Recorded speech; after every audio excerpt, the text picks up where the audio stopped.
Bharatiya Janata party के पास एक से एक दिव्यज्ञानी मंत्री हैं।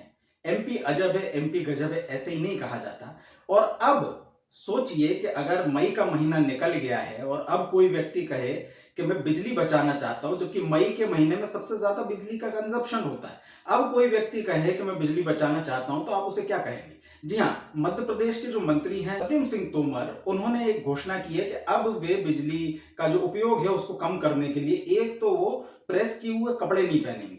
उनका मानना है कि प्रेस किए हुए यदि वो कपड़े नहीं पहनेंगे तो काफी बिजली बच जाएगी। उसके साथ साथ उन्होंने ये भी घोषणा की है कि अब वो सोने के लिए एसी का इस्तेमाल बंद कर देंगे। हालांकि ये इस्तेमाल वो केवल 30 दिनों के लिए करेंगे। 1 जून से लेकर के 30 जून तक वे इस्तेमाल बंद कर देंगे और इस दौरान वे एक टेंट के अंदर सोएंगे और वहां केवल एक पंखा लगा होगा। लेकिन आप ये बताइए कि जिस समय बिजली का सबसे ज्यादा उपयोग होता है, मान लीजिए मई के महीने में जिसमें बिजली का सबसे ज्यादा उपयोग होता है, तब आपको याद नहीं आई कि इस तरीके की पहल हो।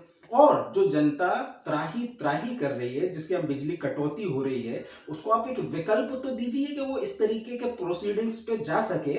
पहले आप बिजली दे दीजिए, उसके बाद जनता की मर्जी है कि वो इस्तेमाल करता चाहती है कि नहीं। तीसरा, बिजली के बिल इतने ज्यादा बढ़ गए हैं कि आपने ये सोचा कि बिजली के बिलों से जनता को थोड़ी सी राहत दी जाए। तो भारतीय जनता पार्टी के मंत्री इस तरीके के काम करने के बजाय जनता को सीधे राहत देने का काम करें और ये बताएं कि जब मई का महीना निकल गया, जिस समय सबसे ज्यादा बिजली का कंजम्पशन होता, उस समय यदि आप ये पहल करते तो शायद ये ज्यादा कारगर होती। तो इस बात को लेकर के भारतीय जनता पार्टी को जवाब देना चाहिए।